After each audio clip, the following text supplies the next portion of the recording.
Hello students, इस video में हम टीपीए का क्विक रिवीजन करेंगे। मैं सबसे पहले टीपीए के इंट्रोडक्शन पे आती हूँ। ट्रांसफर ऑफ प्रॉपर्टी एक्ट 1882, उसके बाद इसका इन्फोर्समेंट हुआ 1 जुलाई 1882। ये एक्ट नंबर 4 है। टोटल चैप्टर्स इसमें 8 हैं, टोटल सेक्शन 137 है, एक शेड्यूल है। अब आते हैं कि इसमें दे क्या रखा है। वैसे अगर हम जनरल बात करें तो ये इमोल प्रॉपर्टी के साथ डील करती है, लेकिन ऐसा नहीं है कि मूवेबल प्रॉपर्टी के बारे में कुछ कहा ही नहीं गया है। अगर हम एक्सचेंज की बात करें तो एक्सचेंज में मूवेबल प्रॉपर्टी होती है। अब आते हैं कि मोड ऑफ द ट्रांसफ़र इसमें क्या होंगे। मोड ऑफ द ट्रांसफ़र इसमें हम अगर डायरेक्ट बोल दें तो इसको 6 नहीं तो 7 में मोड ऑफ द ट्रांसफ़र होते हैं। पहले सेल से, यदि प्रॉपर्टी सेल की जाती है। नंबर सेकंड मॉर्टगेज, फिर चार्ज, उसके बाद लीज द्वारा, उसके बाद एक्सचेंज द्वारा, फिर गिफ्ट द्वारा, फिर एक्शन एबल द्वारा।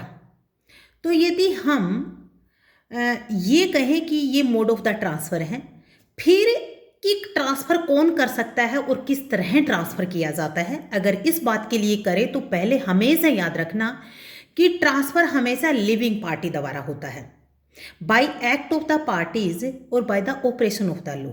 लेकिन याद रखना कि ये लिविंग पार्टियों के बीच में ही ट्रांसफ़र होता है।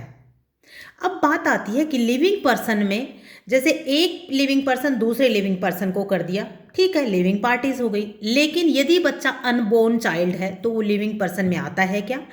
तो ट्रांसफर ट्रांसफर ट्रांसफर, क्योंकि जब बच्चा पैदा होगा तब उसको जाएगा, तो ट्रांसफर हो सकता है, लेकिन उस टाइम के लिए वो किसी अदर व्यक्ति को ट्रांसफर होगा, फिर वो बच्चा एग्जिस्टेंस में आएगा ना, तब होगा।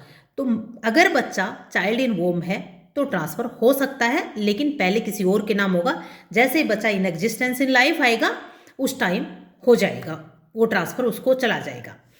अब आते हैं कि ये सेक्शन नंबर 1 क्या कहती है। जैसे कॉमन हर पेयर एक्ट में लिखा होता है कि short title the transfer of the property act, इसका शॉर्ट टाइटल हो गया है। फिर एक्सटेंट, एक्सटेंट का मतलब किस टेरिटरी में लागू होता है, ये होल ऑफ द इंडिया में लागू होता है।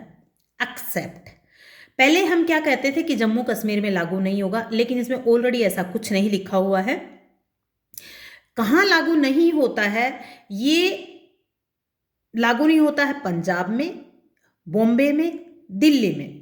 और पंजाब में ये 1882 का बेयर एक्ट है, और आफ्टर इंडिपेंडेंस पंजाब हरियाणा एक साथ थे, लेकिन 1966 में दोनों अलग गए। हरियाणा में भी अब लागू नहीं होता है, लेकिन बेयर एक्ट में ये 3 नाम लिखे गए हैं, बॉम्बे, पंजाब, दिल्ली, यहाँ पर लागू नहीं होता।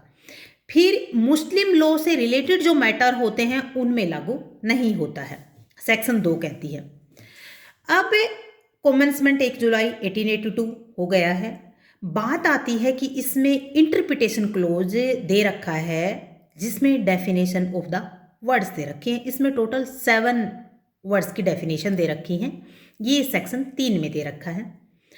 फिर सेक्शन 5 ट्रांसफर ऑफ प्रॉपर्टी के वर्ड को डिफाइन करती है और बताती है कि ये transfer between the living person के बीच में होता है।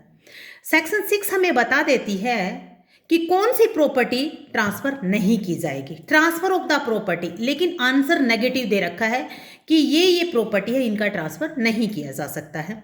इसी प्रकार गाइस कि ये जो जितने पॉइंट बताए हैं वो आपको रिमेंबर करने होंगे, ठीक है। उसके बाद मैं नेक्स्ट वीडियो में इसके आगे लेके आती हूँ। Bye, best of the luck.